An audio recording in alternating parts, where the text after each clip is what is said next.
Breaking News, media suara demokrasi, mengungkap fakta dan keadilan. Mas Vera selaku jurnalis senior di Kabupaten Sumeneb, mungkin sedikit komentar nih terkait beberapa kasus yang terjadi di Kabupaten Sumeneb. Ini gimana Mas, sampai selaku korban sosial? Ya, jadi sesuai dengan kode etik jurnalistik, seorang jurnalis ini profesinya dilindungi ya, dan diatur dalam undang-undang pers, sehingga seharusnya profesi ini dijalankan memang sesuai dengan kode etik jurnalistik. Jadi ketika apa yang menjadi sorotan masyarakat bahwa ada disinyalir oknum wartawan yang bermain di kasus BSBS ini, salah satu contoh itu kan yang terbaru. Jadi saya rasa pastinya itu oknum, itu ulah oknum yang memang entah dia itu mengaku dirinya sebagai jurnalis, yang karena sepengetahuan kami seorang jurnalis itu pasti memegang teguh kode etik jurnalistik yang memang sudah diatur sedemikian rupa. Kenapa disebut profesi seorang jurnalis ini di pekerjaannya atau profesinya itu dilindungi oleh undang-undang? Karena di situ sudah diatur regulasi sedemikian rupa, sistemik yang memang harus diikuti gitu kan. Saya rasa itu oknum saja, jangan digeneralisir, karena kami masih meyakini tidak semua rekan-rekan jurnalis bersikap seperti oknum-oknum ini. Sampai kan di sini kan sudah menentang banyak pengalaman di dalam jurnalistik, Mas. Ya. Intinya mungkin berbagai masalah intimidasi, penganiayaan itu sempat dialami teman-teman jurnalis. Betul. Dengan memegang menjaga nama baik profesi jurnalis. Ya. Dengan adanya pemberitaan yang baru ini muncul, ada oknum jurnalis yang membimbing kasus ini. Bagaimana Mas sampean selaku jurnalis di sini sehingga oknum jurnalis itu akan mencoreng marwah jurnalistik? Ya, seperti yang saya sebutkan barusan. Intinya ini kita harus penekanannya ini ulah oknum. Silakan disikapi, yang pasti itu tidak diperkenankan secara kode etik jurnalistik. Nah, jadi silakan saja bagi pihak manapun, masyarakat, khususnya masyarakat, ketika mendapati perbuatan-perbuatan oknum-oknum tersebut, silakan kami memberi ruang Anda untuk sebisa melakukan langkah hukum. Jadi itu tidak diperkenankan, kan? Dan pastinya di kode etik jurnalistik ini ada beberapa poin penting di mana seorang jurnalis ini harus mengedepankan etika. Itu saja, itu kunci. Itu sebenarnya hal-hal ringan dari kesekian susunan apa yang menjadi poin-poin penting dalam kode etik jurnalistik ya. Tapi pada faktanya masih banyak oknum yang mengaku sebagai jurnalis yang tidak mengedepankan etika ya, ketika berhadapan dengan narasumber gitu kan. Jadi tidak semata-mata kita harus kejar tayang, tidak semata-mata kita harus memaksa deadline, berita headline, macam-macam. Nah, jadi ini memang perlu disadari bersama ketika ada yang berbuat di luar kode etik jurnalistik, maka itu adalah ulah oknum. Seorang jurnalis pastinya santun, dia lebih menghormati terlebih yang tua, meskipun karena apa? Seorang jurnalis tidak memiliki hak untuk menjustifikasi.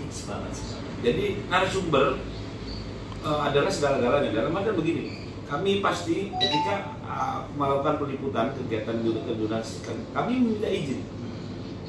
Pak, kami mau meliput, ini saya ilustrasikan saja ya, kami mau meliput tentang berita, kita ambil berita fiktif saja atau berita wisata lah.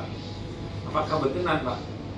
Itu ketika sudah tidak berkenan, maka kita tidak ada kekuatan, tidak ada daya untuk memaksakan. Itu hak masyarakat, hak narasumber untuk menyampaikan informasi atau tidak. Kita hanya menawarkan, kita dengan santun mendatangi narasumber.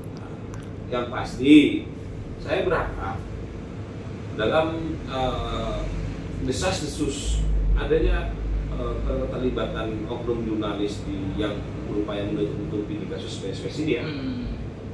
Sudahlah, ini yang kita tengah perjuangkan adalah kemaslahatan masyarakat. Betul. Ini adalah kepentingan umum. Memang para penerima ini mungkin saja bukan tetangga atau saudara kalian, tapi sisi kemanusiaan memang harus melekat pada seorang jurnalis. Sehingga meskipun kita ini dituntut netral, tapi saya personal, saya secara pribadi pada akhirnya mengaku tidak bisa netral. Kenapa? Karena kami harus berpihak kepada masyarakat, kepada kepentingan masyarakat dan kepada kepentingan umum. Mungkin seperti itu saja. Jadi oknum jurnalis itu jangan sok pahlawan ya. Tidak bisa mas, karena begini, hati-hati ya. Ini ada fenomena hukum terbaru yang sudah kita lihat bersama. Bahkan ini menyangkut tokoh-tokoh besar, tokoh pejabat negara besar. Ya tidak akan menyebutkan, tapi saya harus buka ini. Upaya menutup-nutupi atau upaya mengkaburkan sebuah persoalan hukum. Ingat, yang pernah saya baca di situ ada sanksi pidana. Jadi itu memang sangat serius. Dan kalau saya berdasarkan analisis saya bisa saja, kalau bisa dibuktikan ketika masuk atau bisa dijerat dengan upaya menutup-nutupi atau menghalang-halangi penegakan hukum, ini bisa saja masuk. Bahkan seorang pejabat negara pun yang khususnya oknum-oknum di APH kita lihat sendiri, ini kan mereka akhirnya jadi tersangka, jadi terpidana gara-gara apa? Hal sepele yang menurut kita gitu. Apa upaya menutup-nutupi penegakan hukum? Ada pasalnya. Memang secara detail saya tidak bisa sebutkan, saya tidak hafal, cuma saya pernah baca.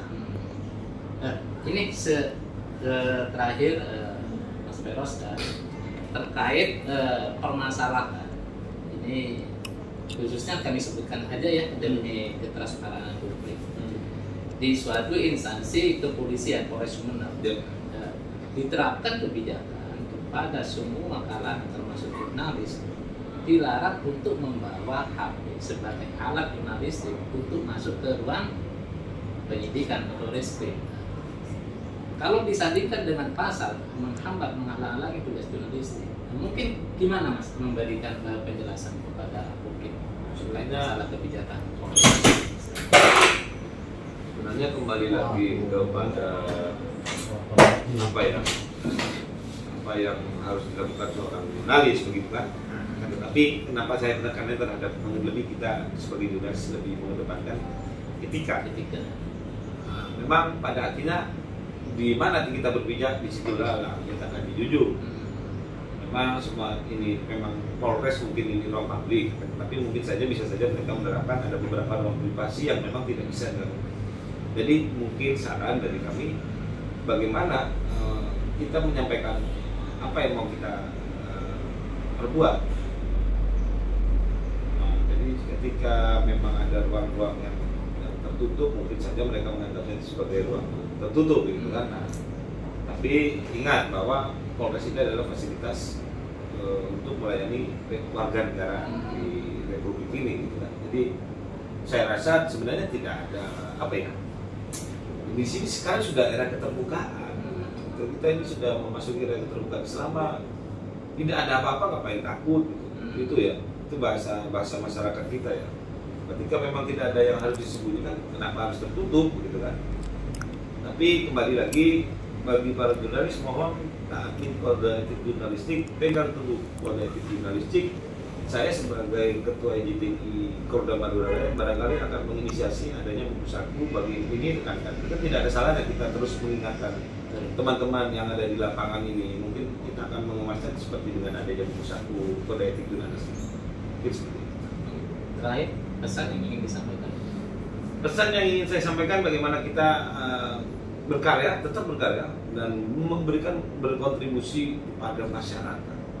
Kita curahkan apa yang sudah kita katakan ini kepada masyarakat. Pada akhirnya yang kita ini harus berpihak kepada masyarakat. Meskipun kita ini dalam kode etik jurnalistik harus netral gitu kan.